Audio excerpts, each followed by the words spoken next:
कौन हो तुम? प्रभु श्री राम का दूत, उनका सेवक चंद्रबाहु से मिलने आया हूं। तुम मुझे उस तक ले चलोगे या मैं तुम्हें उठा कर ले चलूं?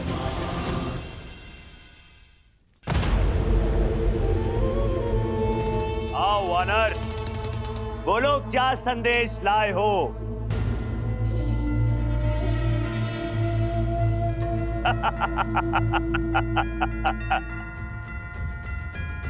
चयन का विकल्प लाया हूं। इसे तुम संदेश समझो या फिर चेतावनी। ये तुम्हारे हाथ में है चंद्रबाहु।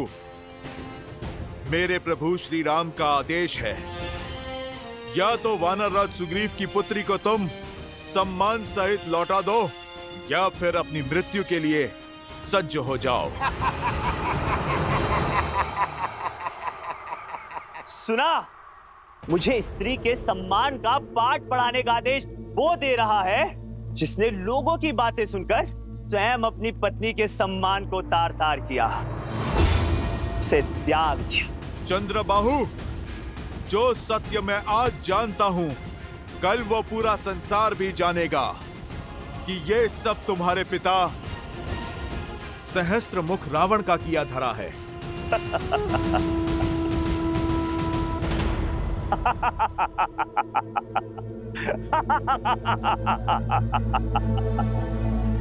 साम, दान, दंड, भेद। युद्ध को जीतने के लिए शत्रु को युक्ति लगाने का पूरा अधिकार है। उसका प्रयोग मेरे पिता ने भी किया, तुम भी करो। जाओ, मेरी पत्नी के विरुद्ध बातें फैलाओ। किसने रोका? मैं उसका सत्य जानता हूं। अब तुम ही बताओ, स्वयं को लोक अपवाद से बचाने के लिए जिसने अपनी पत्नी को त्याग दिया, वो स्वार्थी है या फिर कायर?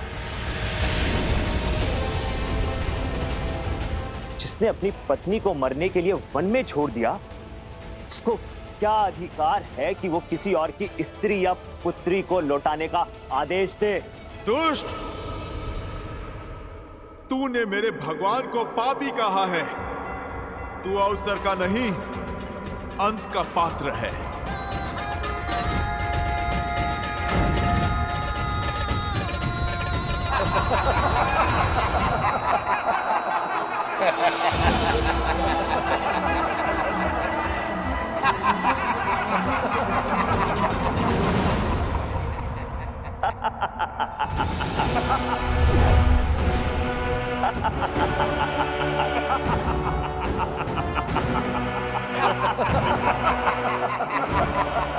कर ली मन की।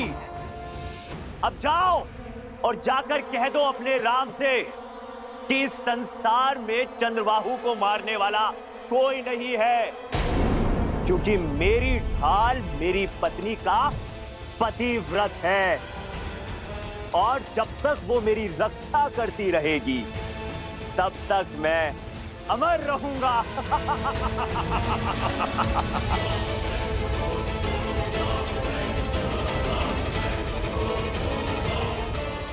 और पूछ जाते उस अयोध्या के राजा से, क्या उसकी पत्नी भी उसकी रक्षा करती है या केवल वन में छिपी रहती है?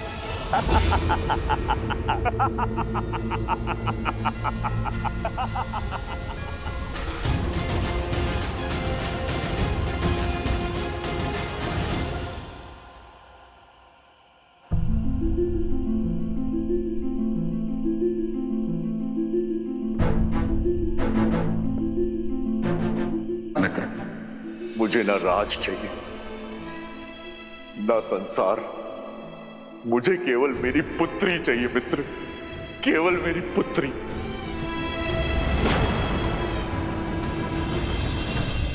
सीते! सीते! सीते!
ये घाव तो केवल देह पर है सीते, मन और हृदय का घाव तो केवल आप ही नहीं आ रहे, मैं भी जानती हूँ। आपके मन की अशांति का आभास है मुझे। राम सिया राम जय जय राम, राम सिया राम जय जय राम, राम सिया राम जय जय राम। जिसने समाज के कल्याण का प्रण उठाया हो, उसका मन शांत कैसे हो सकता है सीते? यही संचित कर्म है।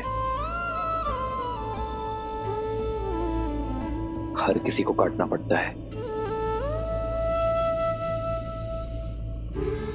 समाज के कटाक्ष, संसार के उलाहने को सुनकर अपने कर्म को प्राथमिकता देना कितना कठिन है आर्य नहीं जानती। और आपके हर संघर्ष की विजय पर हर्ष भी है मुझे आज। सिया राम सिया राम सिया राम सिया राम सिया राम सिया राम। त्याग से बड़ा इस संसार में कोई तप नहीं है सीते। मुझे पूरा विश्वास है कि जीवन के हर कार्य में हम दोनों पूर्ण रूप से सफल होंगे।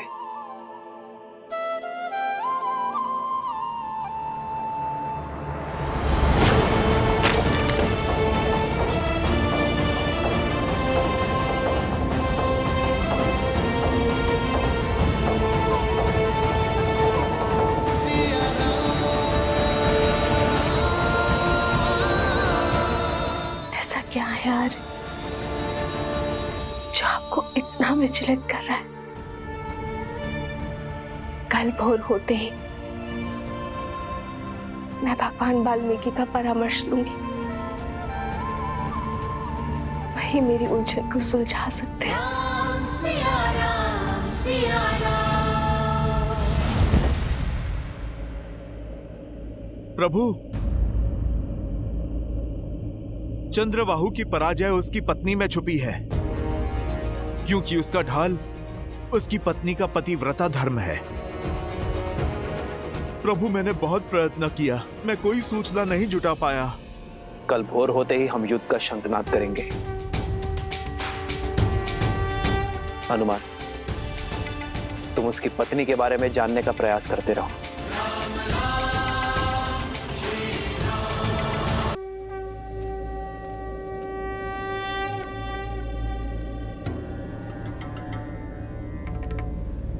हनुमान जी किस भेद की बात कर रहे हैं पिताश्री? क्या है चंद्रबाहु की मृत्यु का रहस्य?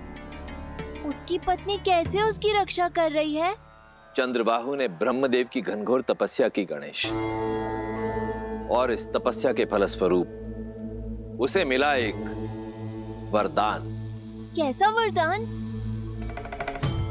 वरदान ये था गणेश कि जब तक चंद्रबाहु की पतिव्रता पत्नी पद्मावती निरंतर ब्रह्मदेव के मंत्र का जाप करती रहेगी, तब तक चंद्रबाहु को युद्ध में कोई पराजित नहीं कर सकता।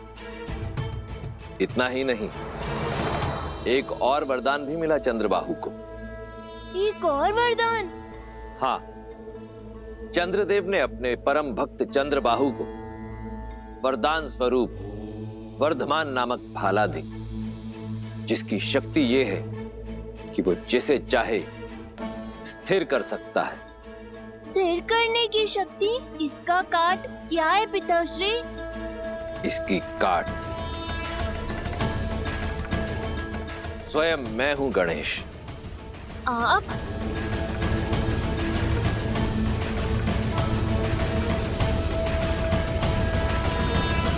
देवी, जो मन वचन और कर्म से जुड़े होते हैं, जो जगत कल्याण के लिए त्याग करने को तत्पर होते हैं, वो भावों की डोर से सदा जुड़े होते हैं। मन कहता है कि मेरे श्री राम दुखी है और इसी आभास की चिंता मुझे सता रही है।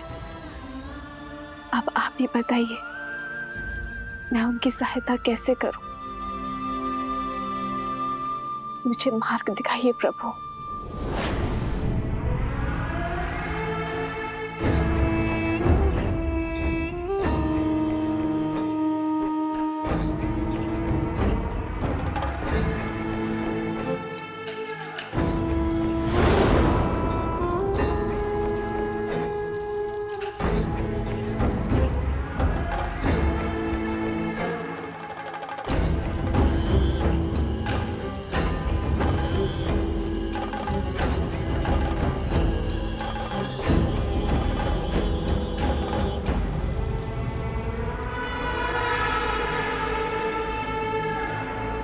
देवी, मैंने भगवान वाल्मीकि जी से इस समस्या की चर्चा की।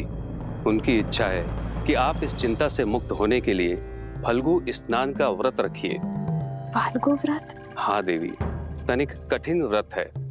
बिना अन्न जल के फल्गु नदी में कुछ दिन खड़ी रहो और मंत्र जाप करें।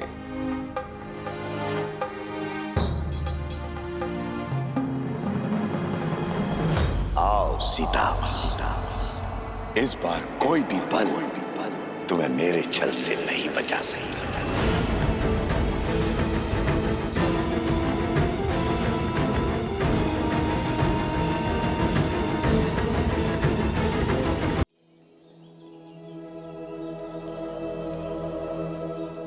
गुरु माँ, मुझे आत्म शुद्धि के लिए माता फल्गु नदी में स्नान करने जाना है।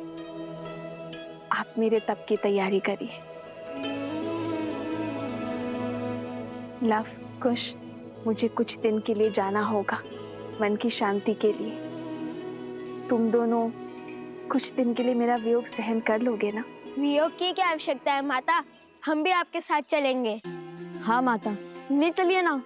आपको तप करते देख हमारे तप पर विश्वास भी बढ़ेगा और हम आपकी सुरक्षा भी कर पाएंगे। ठीक है, चलो।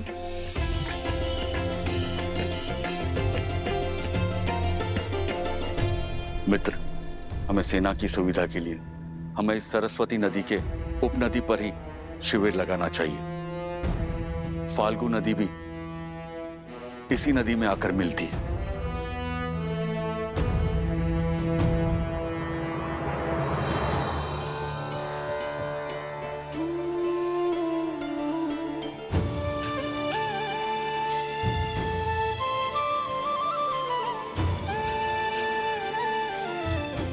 अपनी माता को कभी अकेले छोड़ने को सच नहीं होते लव कुश,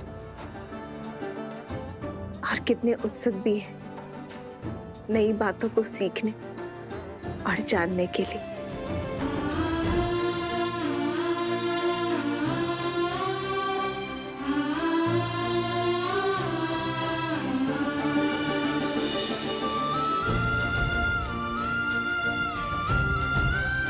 बालकों की भांति उत्सुकता मुझे आपके मुख पर भी दिख रही है वन देवी।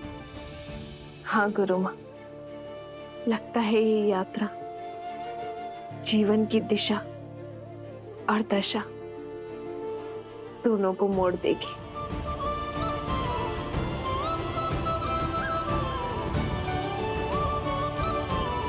कुछ विशेष कारण अवश्य है इस फल्गु यात्रा का। प्रभु, चंद्रबाहु को वरदान प्राप्त है। जब वो युद्ध भूमि में होगा तब उसकी पत्नी रानी पद्मा ब्रह्म मंत्र का जाप करेगी। और प्रभु, जब तक रानी पद्मा का जाप चलता रहेगा तब तक चंद्रबाहु की श्वास चलती रहेगी।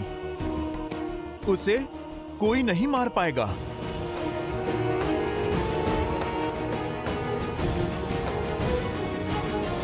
मित्र, चंद्रबाहु का कवच रावण की नाभि सा ही अभेद्य लग रहा है। धर्म का एक वार पाप की हर ढाल को काट सकता है मित्र। आपकी पुत्री की रक्षा के लिए हमें पतिव्रता को रोकना होगा। आज युद्ध के समय किसी को महल जाकर रानी पद्मा का जाप तोड़ना होगा। ये कार्य मुझे सौंपिए प्रभु। मैं रानी पद्मा का जाप भी तोड़ूंगा और अपनी बहन को भी खोजूंगा।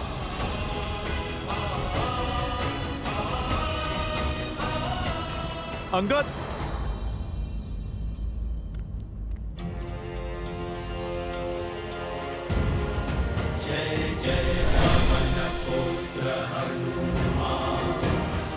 अंगद, ये लो, ये कूट तंत्र यंत्र है। तंत्रों की शक्ति से बना एक मायावी यंत्र। मुझे ये यंत्र महाराज विभीषण ने भेंट दिया था। ये यंत्र अपने बल से लोगों में मिथ्या लड़ाई झगड़े उत्पन्न करता है। तुम्हें महल के भीतर इस यंत्र की आवश्यकता पड़ सकती है। इससे तुम्हें उन राक्षसियों का वध नहीं करना पड़ेगा।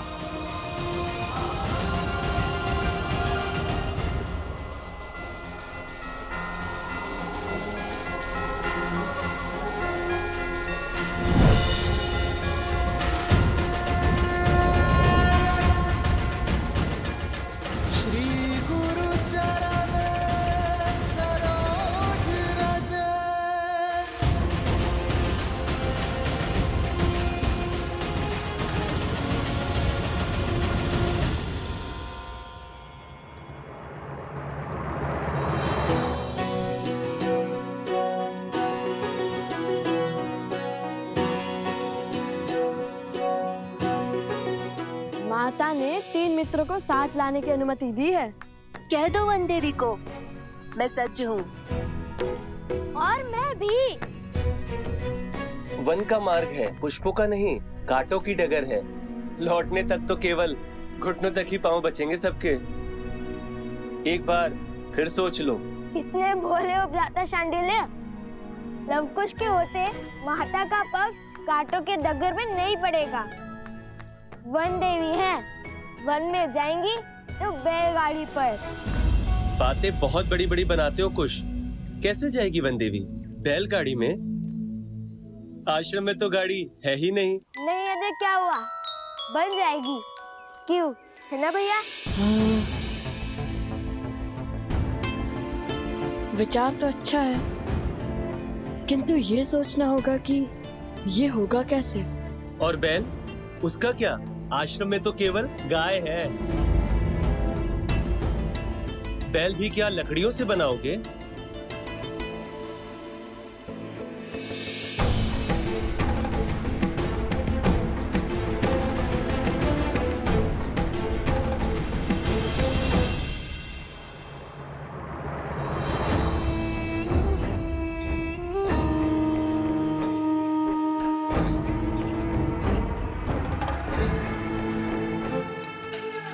ये दोनों बालक अकेले बाहर क्या कर रहे हैं? देखिए भैया, जुआदारों से निपटने के लिए बिल्कुल सजू मैं।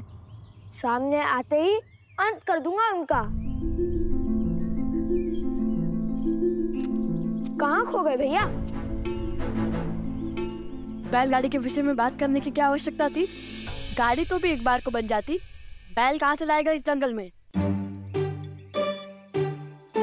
क्षमा कर दीजिए भैया, वो रोश रोश में भूल गया। अब आपको पता है ना कि मस्तक से लेकर मुख तक जाने वाली नाड़ी के तालमेल में समस्या है।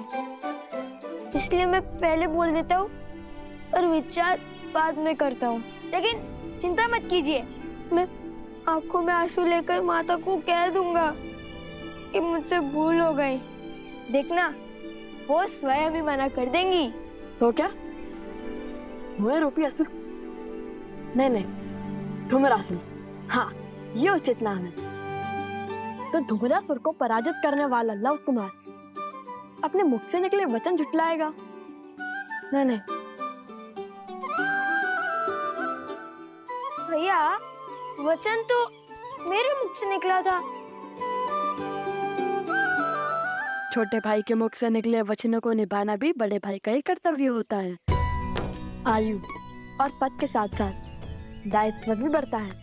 और वैसे भी ये बैलगाड़ी हमारी माता की सुविधा के लिए है। चलो बनाते तुम्हारी बैलगाड़ी। कुल्हाड़ी कहाँ है? कुल्हाड़ी दो। कहाँ है कुल्हाड़ी?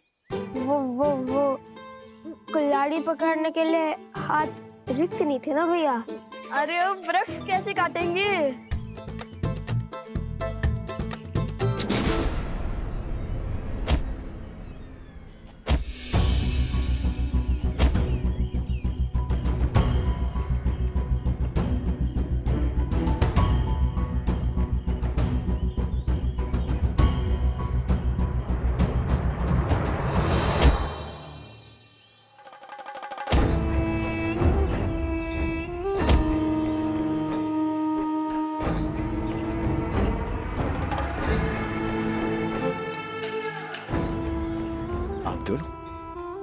कौन है?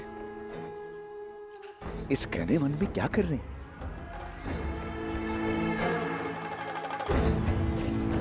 भय नहीं लगता है? भय को हमसे भय लगता है। वन देवी के पुत्र हैं हम। क्या क्या कहा? वन देवी के पुत्र हैं हम। क्या क्या कहा? फिर से कहना। मेरा भाई कहना चाह रहा है कि जब उसका सिर घड़े के भीतर होता है तब उसे किसी का भय नहीं होता, क्योंकि हम वन देवी के पुत्र हैं।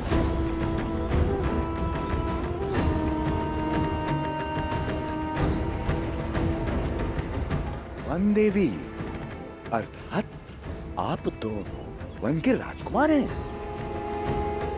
मेरा प्रणाम स्वीकार कीजिए, मुझे सेवा का अवसर दीजिए। बताइए क्या चाहिए आपको? हमें कुछ लकड़ियां चाहिए। हम अपनी माता वन देवी के लिए एक बैलगाड़ी बनाना चाहते हैं ताकि वो सुखपूर्वक फाल्गु नदी तक पहुंच सके। और सिर्फ लकड़ियां ही नहीं, बैल भी चाहिए हमें। इसे कहते हैं विधि का विधान। मैंने एक गाड़ी बनाई, सोचा था आश्रम में दान कर दूंगा। यदि आप दोनों वन देवी के पुत्र हैं और इसे मेरी तरफ से वन देवी के लिए भार स्वरूप स्वीकार करें तो मैं धन्य हो जाऊंगा। अद्भुत, कितना अच्छा सहयोग है ये। क्या हम गाड़ी देख सकते हैं?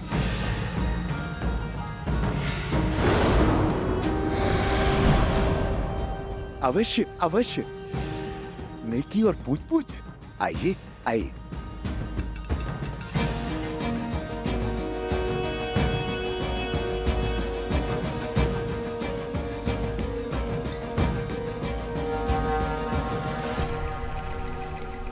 वाह भैया, कितनी बड़ी और सुंदर गाड़ी है। और दृढ़ भी। धन्यवाद बंधु। अब हमें एक बैल की आवश्यकता है। ओह, जहाँ चाह होती है वहाँ राह होती है। अभी वहाँ मैंने सेतु के पास कुछ गायों और बैलों को चरते हुए देखा है, किंतु वे वन्य वृषभ हैं, उन्हें नियंत्रित करना सरल नहीं होगा। लव कुश मायावी असुरों को धूल चटा सकते हैं, उनके लिए बैलों को वश में करना कौन सी बड़ी बात है? यूं है ना भैया? सत्य वचन, सत्य वचन। हम अभी बैल का प्रबंध करते हैं। कुछ शीघ्रता से चलो, हमारे पास अधिक समय नहीं है।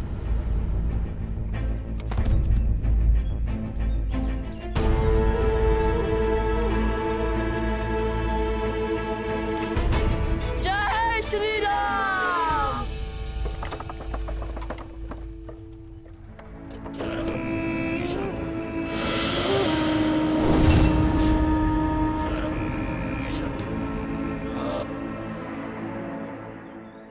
वैश्वासुर,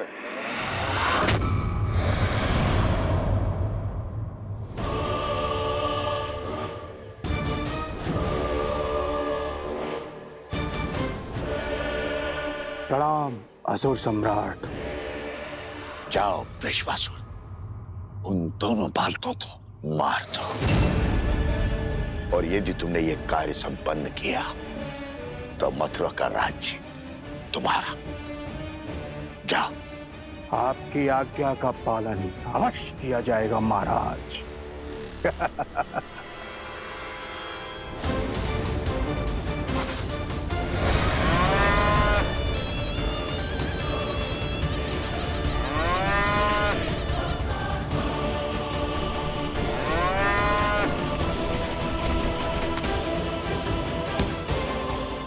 आज लवकुश के अंत के साथ साथ राम और सीता के त्याग का भी अंत हो जाएगा। पुत्रों का मृत शव देखकर सीता आश्रम से बाहर आएगी और राम को स्मरण करेगी और उनका समर्पण मिट्टी में मिल जाएगा। राम राज्य की स्थापना एक कल्पना बनकर रह जाएगी। सिया राम की जय।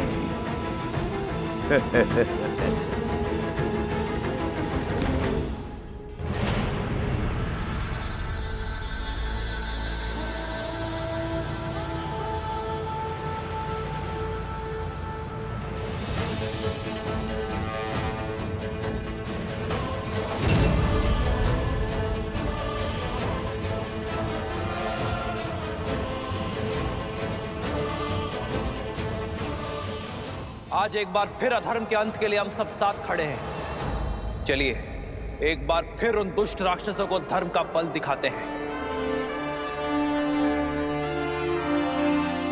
एक बार फिर संसार को न्याय की शक्ति दिखाते हैं। एक बार फिर स्त्री के सम्मान की ललकार लगाते हैं।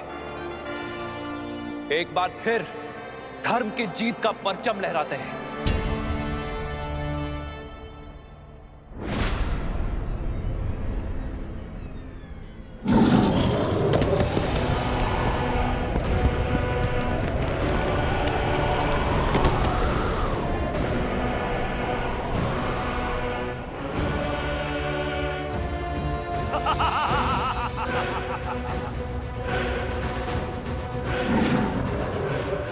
इसे मैं संभालता हूं। और मैं चंद्रबाहु को। पहले मेरी रची पहली बाधा को तो तोड़ दो, फिर मुझसे लड़ने आना मूर्ख वानरों। प्रहार।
तुम्हारा कोई प्रहार मुझे नहीं मार सकता। अमर हूं मैं, अमर।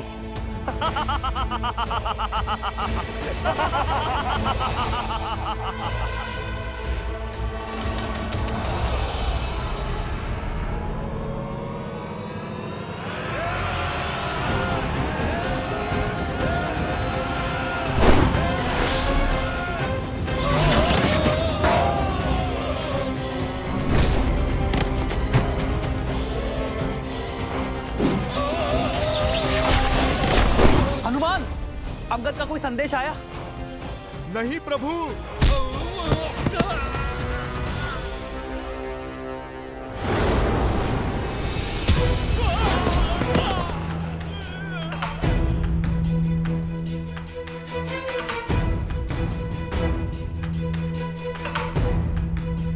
ओम विदात्मने विद्याहि हिरण्यगर्भाय धीमहि तत्रो ब्रह्मा प्रचोदयत्। ओम विदात्मने विद्याहि हिरण्यगर्भाय धीमहि तत्रो ब्रह्मा प्रचोदयत्।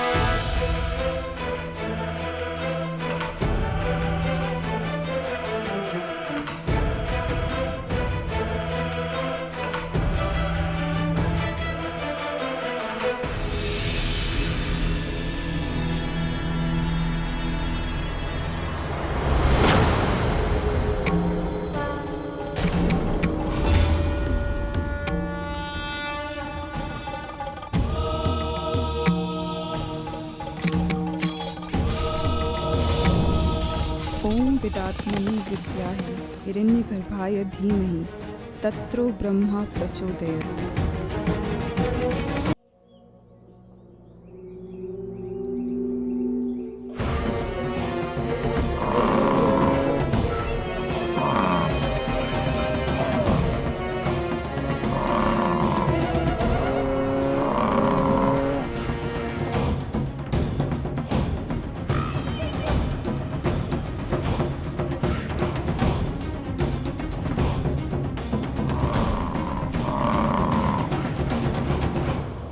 वचन से बंधे हैं, इसे तो पकड़ना ही होगा ना।